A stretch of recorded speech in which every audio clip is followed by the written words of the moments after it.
Well, hello and welcome to another episode of the Legal Gym Podcast. Thank you so much for joining me today, where we're going to be talking about whether or not your business is ready for a trademark. Quick reminder for the show notes for today's episode, which will include all of the links and resources for everything that I'm going to be discussing today. Make sure you head on over to hawthornelaw.net/20. All right, let's dive in. Before we get into the amazing content for today's episode, I wanted to let you know about a new training that I'm working on.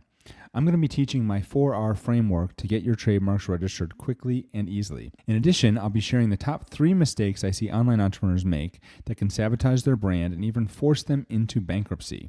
So if you want to sleep better at night knowing that your brand is protected, you don't want to miss this training. Just head on over to hawthornelaw.net/trademark to get notified when the training is live. That's hawthornelaw.net/trademark. And don't forget that everyone who attends this training is going to get a free gift from me. So if you're an entrepreneur who's building a brand online, this is one training you definitely don't want to miss. One more time, head on over to hawthornelaw.net/trademark to get signed up for the notification list today. Before we get into today's episode, I do want to apologize. I'm getting over a cold, and so my throat is a little bit scratchy. So if I sound a little hoarse, that's what's going on. All right, I'm excited to be back with you here for another episode. Most entrepreneurs, and stop me if I'm wrong, but most entrepreneurs who are just starting out think that they don't need a trademark. And I can tell you this is true because this is the way I felt when I first started my online business about 10 or 12 years ago. The trademark is the last thing on your mind, and you think, well, I really don't need that because those are for established businesses. Those are for businesses that have big brands, things like that. But at the same time, you do probably want to make sure your business and your business name are legally protected. So what you probably end up doing is, instead of registering your trademarks, you focus on setting up an LLC, getting your contracts in order, making sure all your web pages are correct, and all of those type of things. You've got your privacy policies and terms of service. And that's what most people do, because those things, number one, they seem easier to do, something that you can do fairly quickly. They seem less expensive, and there's something that you can just knock out and get done really, really fast. So there's 4 main areas of your business that really need legal protection. And I've talked about this before. This is part of my Lock It Down legal toolkit. And basically what it is you need to create legal separation in your business. That's where you form an LLC for your business. You need to protect your online presence, which is your branding.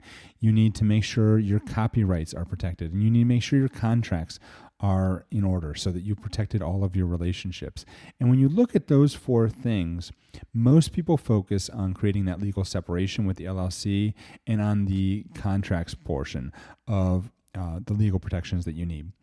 But when in terms of risk, when you look at those 4 things and say, okay, where am I most likely to see risk in my business from a legal standpoint?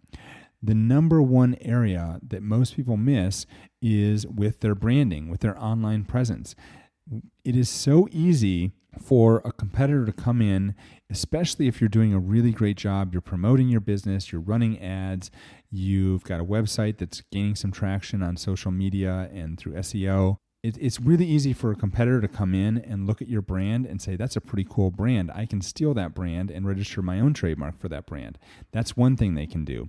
The other thing that can happen is that you could be infringing on somebody else's brand without even knowing it.